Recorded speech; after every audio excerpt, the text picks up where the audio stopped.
Salamlar.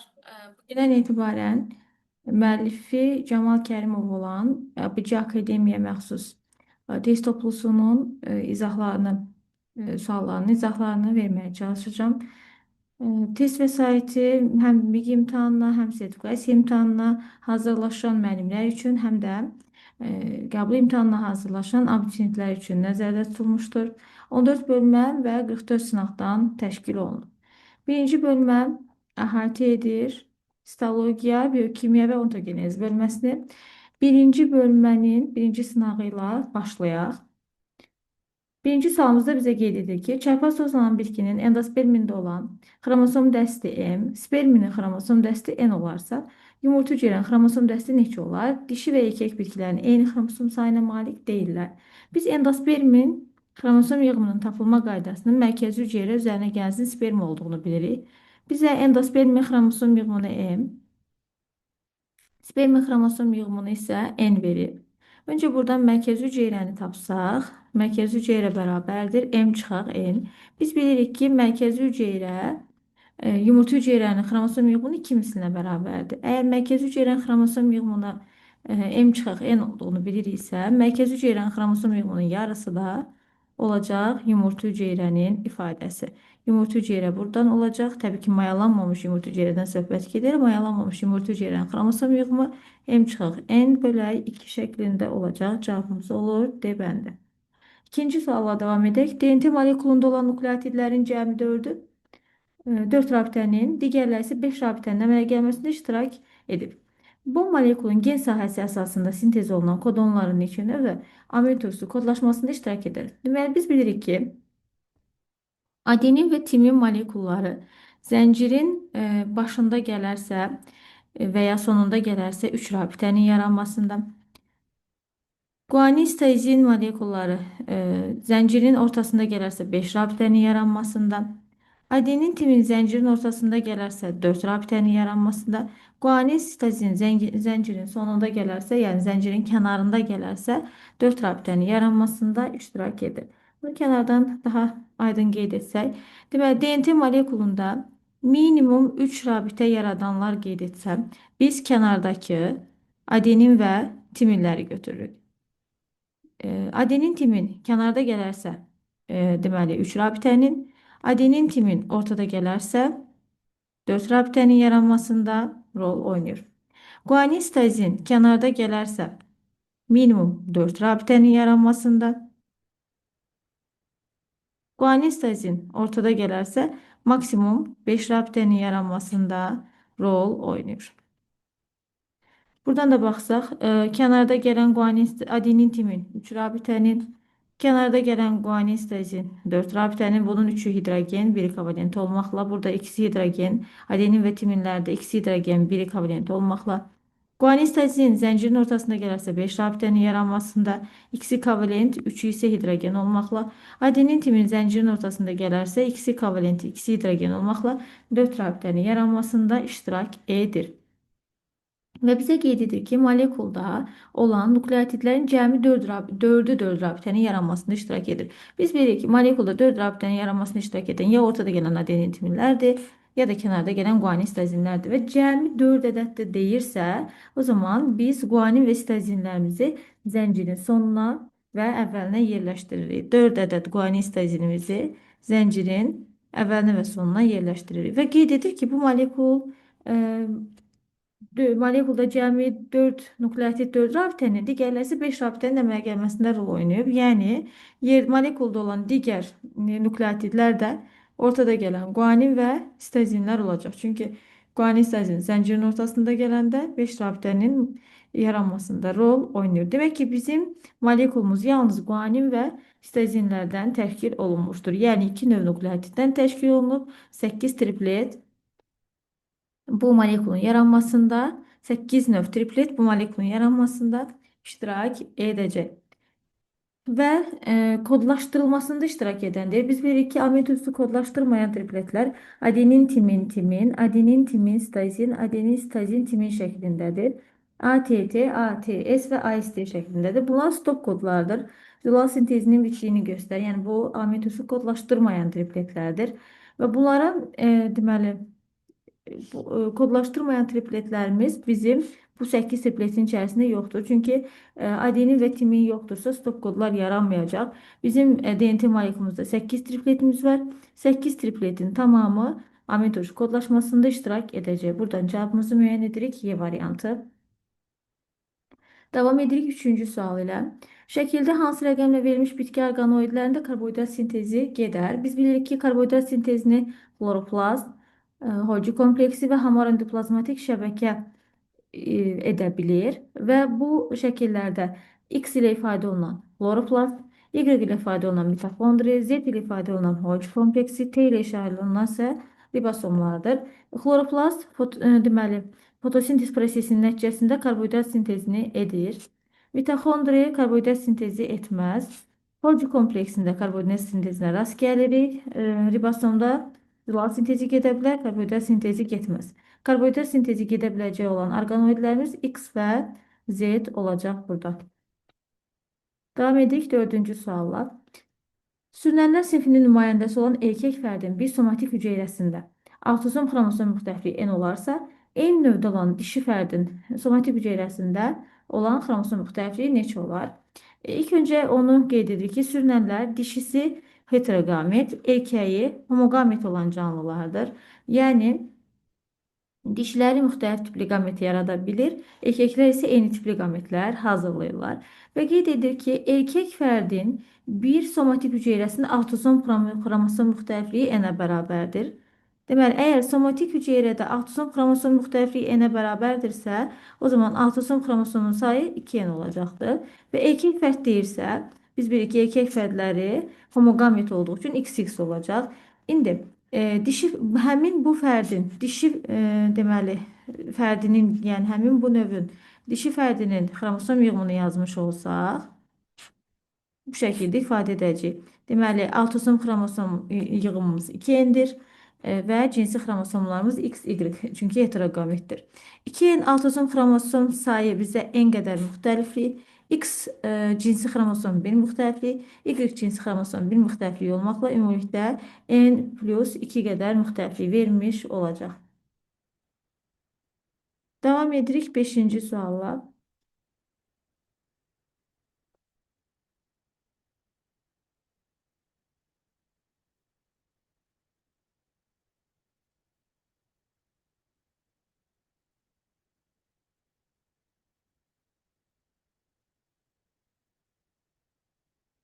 Beşinci sualda bizə qeyd edir ki, cədvəldə hansı rüşeym və ya rüşeymlərdə bir sinir borusu inkişaf edər. Belə bir qayda qeyd edə bilərik.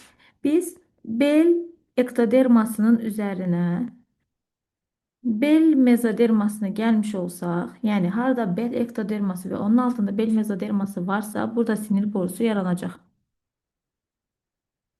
Harada qarın ektoderması varsa, onun altına da bel mezoderması yerləşdirilmiş olsa, sinir borusunun yaranmasına səbəb olacaq. Lakin bel ektodermasının altına qarın mezoderması qoyarıqsa, bu zaman sinir borusu yaranmır. Bu şəkildə qeyd edək, sinir borusu yaranmır. Yəni, deməli, 11-ci sinif dərsində xordalların embrional inkişafı bölməsində belə bir hissə var ki, orada 2 embrionda rüşeym vərəqələrin köçürülməsi aparılır və bir rüşeym vərəqəsi digər rüşeym vərəqəsinin inkişafına təkan verir. Sanki onun, deməli, hüceyrələrin fəaliyyətini stimullaşdırır. Və təcrübənin sonunda gəldiyimiz nəticə ondan ibarətdir ki, bel mezoderması qarın ektodermasının altına yerləşdirilərsə, həmin hissədə sinir borusu yaranır. Zaten bel ektodermasının altında bel mezoderması var və bu sinir borusunun yaranmasına səbəb olur. Harada ki, qarın mezodermasının altına, qalın ektodermasının altına deməli, bel mezodermasını yerləşdirsək, orada da sinir borusu yarana bilər. Bizə lazımdır bir sinir borusunun yaranması. Baxırıq cavablar üzərindən, təcrübələrə baxaq. Birinci təcrübədə bel ektodermasının altındakı mezoderma qatı götürülür. Yerinə həmin rüşeymin qarın ektodermasının altındakı mezoderma qatı qoyulur. Deməli, bel ektodermasının altına həmin rüşeymin qarın mezoderması qoyulur. Biz az öncə qeyd etdik ki,